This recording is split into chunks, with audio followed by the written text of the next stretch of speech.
Hi everyone, and welcome to Complete In Cast, the official podcast for Complete In Box video games.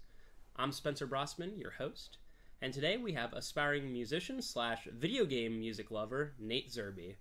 Nate, how you doing today? I'm pretty good. How are you, Spencer? And I feel that your take on music is pretty interesting because unlike me, who I would consider myself a music person number one, or excuse me, a video game person number one, you would kind of be like a mixture between love of music and love of video games. Kind of, but music definitely is my main passion. Music has like always been, me personally, like my main focus, my muse, just what I've been following as a person. And we're here today to kind of talk about that muse, but in video game form. So let's start off by asking, so as a music fan and aspiring artist yourself, how would you compare video game music to what I call quote-unquote normal music? I mean, there's a lot of similarities and a lot of differences, of course, because both, like, with music, the main similarity is that with music you kind of want to capture an atmosphere, an emotion, a feeling, so to speak, you know, and a lot of video games, like if you play like a strategy horror game, like you'll hear something eerie, but you play like something very childish in Nintendo, it's very like uplifting and happy. And that's kind of, you know, like with, you know, quote unquote normal music, you know, with however you're feeling, or, you know, you want to try to capture the emotion you feel. So that, I feel like that's how the similarities are. But with the differences, I feel like with video games, you know, like they do really focus, but the main focus is the game, and with music, of course, the main focus is the sound itself. You know, for me, almost like there's certain songs that you hear that you always put the music video with it. I feel that same way, of course, with the stages. Like, you hear the first stage in Mario 64. Yeah. Da, da, da, da, da, da, and you're just, like, in that happy zone. You're in, like, this green pasture. You know, it's, like, all just, like, sunshine and happiness. So. And it's funny you say that, because, like, with music, like, me personally, like, I usually put pictures in my head when I listen to music. So, like, I don't know, that is just interesting for you to say. In that way, video games like already give it to you. Mm-hmm. So it's not like reading a book and kind of like imagining it. It's like it's there for you. So yeah. There's certain times where I hear songs or whatever, and I feel personally myself that I'm like playing that level, even though I'm not, you know, playing it. So like just like I can never hear Hash Pipe without by Weezer without thinking about sumo wrestling. Yeah, that's a pretty famous, you know, like I always think, you know, sumo wrestling. That takes me back. Yeah, that takes me back. So wow. It's really interesting. So when we're talking about video game music, would you consider it to be art? Oh, definitely, because music is art, and even video games themselves are art. You know, it's people putting their imagination into physical form, and that's kind of what art is. It's what you feel and what you envision being brought like out of your head to see, and so I would consider it art. Let's look at this from another standpoint. So an album that doesn't have any music videos for it, it's something that you hear it and you can kind of create what it is in your head. Mm-hmm. But as we said before, these video game songs are actually being made for stuff that already exists. Do you find that that's actually harder to create music for something that is, like, you know, physically, tangibly there, i.e. a video game level, than it is just to start with a blank slate of an album? I feel like it could be a little more difficult. Like, if somebody asked me to create video game music, like, there would be that pressure because it has to fit whatever that is, but I mean, with me and the way my emotions and mood swings just are, like, I could, you know, like, if somebody came to me and was like, hey, like, create, like, something happy for, you know, this game that's just full of sunshine and optimism, I'd be like, yeah, like, I could do that. And then, like, for a game that's dark and eerie, like, I could create something for that, too. So I feel like it's a little more difficult, but, you know, it also could be easy for some people. I guess it just really depends. You know, until we started talking now, I never actually thought of it that way, that you could, like, look at an album as a blank slate, but really it's not the case with video game music. Your source material's already there. Yeah. I never really thought about that. Yeah, it's like before. You have to make it fit like this level. And if it doesn't, stage. That'll be the first thing people think is, it's a great song, okay, but it doesn't fit. You know, You're in Lethal Lava Land in Mario 64. We can just keep using an example. You don't want to hear I was thinking like, of Super Mario 64. I was going to bring something like up super, myself. you know, like high pitched or whatever. You know, the first water level in Mario 64. It's like I feel water. Even if it wasn't like a water level, I feel like it's like water. I was going to bring that up in that podcast because the Dire Docks theme is actually like one of my favorite video game themes of all time. Well, let's go into that. What are some particular video game soundtracks that you enjoy or that have influenced you? I mean, we've been talking about Super Mario 64 a lot, and that's one that I really like. I actually like downloaded that to listen to. I remember when the Kirby's Dream Land collection came out, it came with this bonus CD of like songs from like all the different Kirby games, and I listened to that a lot, and I love that, especially like the early like, you know, like bit tunes, I guess is how like some would pronounce it, from like the Game Boy and Nintendo and Super Nintendo era. And then, you know, stuff like Resident Evil, just because Resident Evil is one of my favorite games. I've always loved the music in that because I feel like it really fits that eerie mood of it. And then, you know, you get stuff that has real music in it, like Tony Hawk and stuff, like that. More on that later, because you know, those are probably would have influenced me the most, to be honest. But when it comes to like video game music, like scores composed for the games, I'd say what's influenced me the most is definitely like the Kirby games. They're very beautiful and happy. All the Mario games, and yeah, and Resident Evil. You know, you bringing up Resident Evil is interesting because for those of you that don't know or don't come into the store too often, I play video game music in there a lot. And there's certain video game music that works just to listen to. One of my favorites is Super Mario RPG. You can pretty much listen to any track on that and just have it on the background and it feels right to just be music. And there's certain, like Resident Evil, for as great as it is, like you can't just like listen to it. You can't just like be walking around a store and listening to Resident Evil. And I've just kind of found through trial and error, like all the Yoshis, all the Kirbys, you're correct. They're like, they almost stand on their own. Yeah, you might think of Mario 64, but you can still play that. Yeah. But something more ambient like Resident Evil, I've tried before and I turned it off after 2 tracks because I'm like, it works perfect when you're playing that game. But not so good when you're just, you know, standing there. I think you told me that, like, you could just play, like, any Katamari soundtrack and you'll be in a good mood or something like that. Yeah, the Katamari. We were playing Katamari before and you were like, yeah, it puts you in a good mood. And I remember I was in a bad time around then and you were playing it and I was like, this is really, like, uplifting music. The Katamari stuff, you can just hear it and it's just like, that is another soundtrack that you can just listen to and just listen. I've done that many times, but it also works perfect in that game. It just feels so bizarre and just wonderful. So you mentioned Tony Hawk soundtracks. A lot of people around my age or your age, you're a little bit younger than me, will always cite those as like big actual musical influences. Now let me preface this by saying that one of my biggest influences was learning through bands, through Guitar Hero and Rock Band. I actually found a lot of bands that I really like now. You know, that happened to me too. Sonic Youth, man. You find them through that. But before Rock Band and Guitar Hero was Tony Hawk Pro Skater. Now I know they're very important to you and getting you into the music scene. How did they impact your taste? Well, Tony Hawk, the video games, like all of them, like basically from Pro Skater up until American Wasteland, which were the ones I really played. They influenced me more as a musician as they have a gamer or a skater. Like, it was the soundtracks in them that really, like, got to me. And I remember I was in 1st grade, and we went to Funko Land back when that name was existent. And I got a PlayStation 1 because my mom was like, oh, let's save money. He doesn't need a PlayStation 2. So I got a PlayStation 1. So one of the games I got was Pro Skater.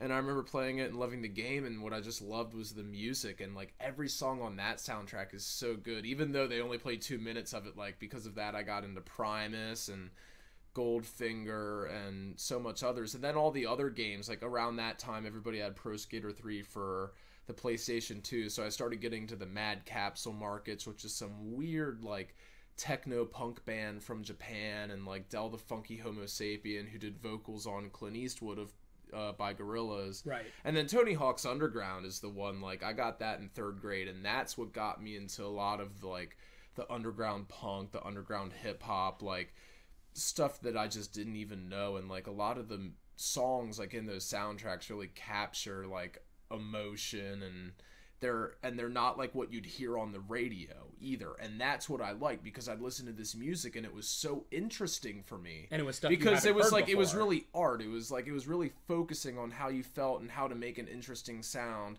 as opposed to how to like nullify the masses and make a hit or something like that. So a lot of these old Tony Hawk games, you're in the majority in that people will say they're like very good and that they've gotten people into new types of music. Do you feel that that's the same way for games coming out nowadays? And if so, if not, why are those early Tony Hawks just so important and impactful? Is it just the music? Is it the time they came out? It's really hard for me to actually answer that one, because I don't play much new games. I feel like they can have, and I feel like new games with soundtracks will still have an impact on people. I just feel like the Tony Hawk games are so interesting is because that's like a very mass-produced game that has underground music. Like for me, like before internet came out, Tony Hawk is what got me into the underground scene in music. Like Tony Hawk is what got me into Bouncing Souls, Idea, Stiff Little Fingers, Quasimodo. I mean, I could go on forever, even Sublime. That makes sense, because a lot of these newer games might have more popular stuff, whereas at the time I had no idea who a lot of these bands were as well. And a lot of it might be what you also said, where it's like the internet age, where like you would never have heard of this band unless you specifically were introduced by someone. Yeah, you were like in like working at a record store and you got zines, but and like now you can just be on that. YouTube and just like you'll just like click on something, you'll be like, what's this? And then a related video comes up and it's like, yeah, there's that. It's a really interesting point. I mean, if Tony Hawk was first coming out when the internet was so big that everyone has it on their phones, maybe the soundtracks wouldn't be as loved, because it'd be like, oh, I know that band, oh, I know that band, oh, I know that band, instead of like, whoa, what's this, Police Truck by Dead Kennedys or whatever, like, what's this? I actually just saw the Dead Kennedys a few months ago, and even for like their age, they still have so much energy. And they played Police Truck. I was like, they better play it. They better have my childhood Tony Hawk song, and like they did, and I got so into it. So if we're gonna compare generations of music, would you say that you prefer the older, more bit-tuned stuff of like, say, the NES age, or the more realistic, a lot of times orchestral music of like PlayStation 2, PlayStation 3? I love it all, but when it comes to video game music, my personal favorites are from the Atari age up until like right around like Sega Genesis and Super Nintendo. I love that bit sound in video games. To me, that is video game music. What is it about? And I agree with you on that, but what is it about video game music that makes you think of this like unrealistic sound? Because it's basically a lot of noises, like with different pitches and tunes made to create music. Like they didn't have much to work with, but they still made something great out of it. And me personally, I'm not a Journey fan, but like Don't Stop Believin' is so much better on the Atari 2600 than it is as like than played on a 45. I'd rather hear it on the Atari in a bit tune, personally. When you look back, I mean, there's a lot of like Nintendo games and whatever that are not very good, but when you look back at what they were working with, especially for stuff like the colors they could display, it's only X amount of colors, or the music and like the very specific things they had to work with. It's actually incredible that they could make these like amazing tunes. It'd be like me being like, make a song, but you can't use all 88 keys on the keyboard. You can use like this right here. It's like a mini keyboard. Make me a song. And it's like, well, that's harder. I can't use that kind of stuff.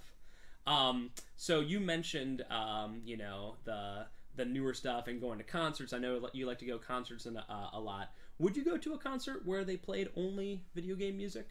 I would, because I remember I tried to get Power Pill Fist, who was a member of Black Moth Super Rainbow, and I remember I tried to get him to play a Complete in Box because he does something called Atari bending, which is basically like making music through the Atari soundtracks and like making like bit tunes and stuff. So yeah, I'd totally go to that. That'd be an interesting experience. One of the things that has been new in the music scene is these full orchestral symphonies playing video game music. Ones that I've personally seen is Mario ones, Zelda ones, Pokemon.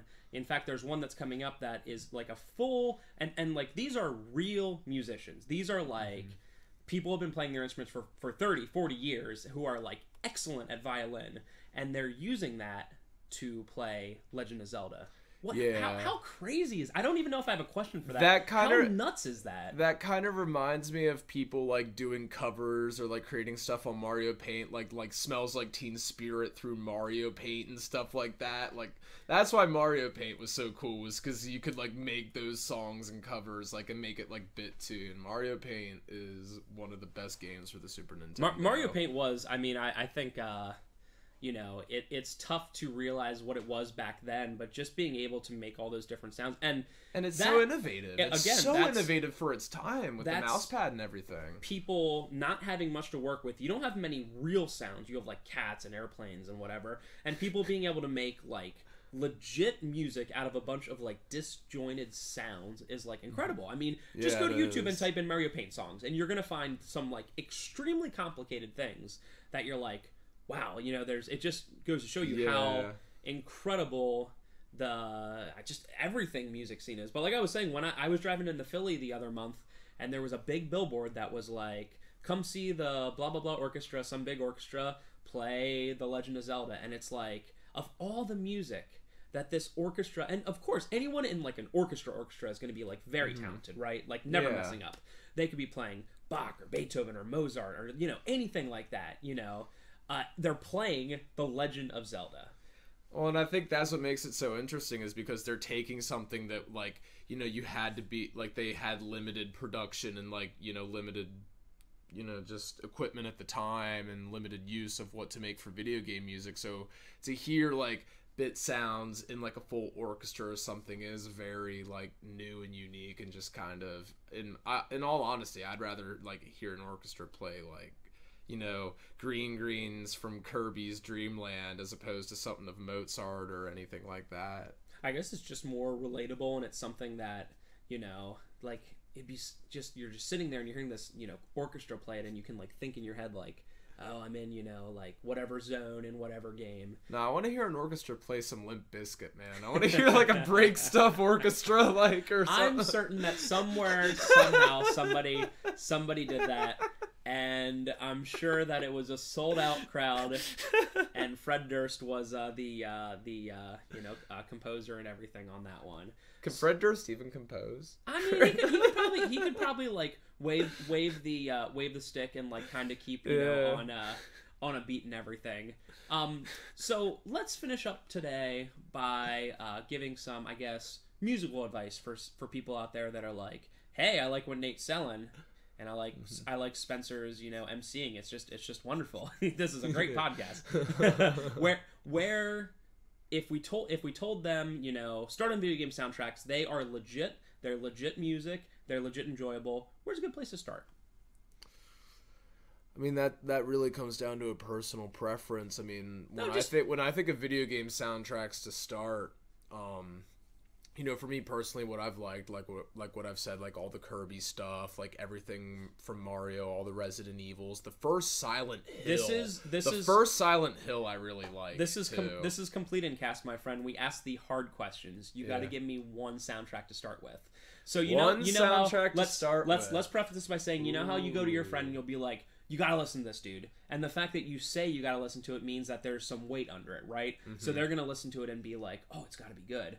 One soundtrack you're telling your friends to get into it. While you're thinking, I can probably tell you mine, which I mentioned it earlier. Super Mario RPG. You can listen to everything. It's a little antiquated in the bit tuniness, but I feel like it's that perfect mesh. Looking at your video games, I think I could see what I'd say. When it comes to like non-video game music, I would say Tony Hawk's Underground.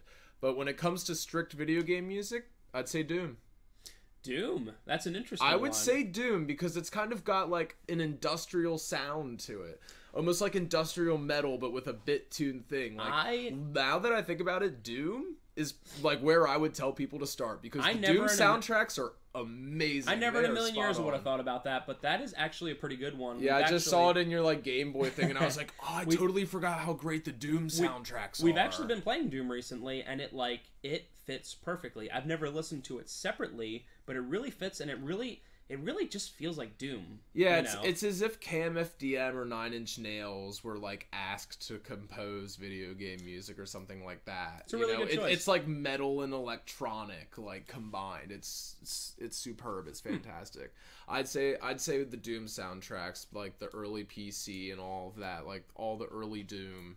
That's where I'd say for people to start. Well, they're great. You heard it here, folks. Go listen to the Doom soundtrack.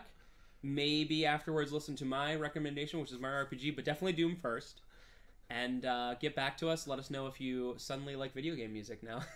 All right, thank you so much for being with us, Nate. We really appreciate it. Yeah, thank you for having me, Spencer. And thank you out in YouTube land for listening. Have a great day.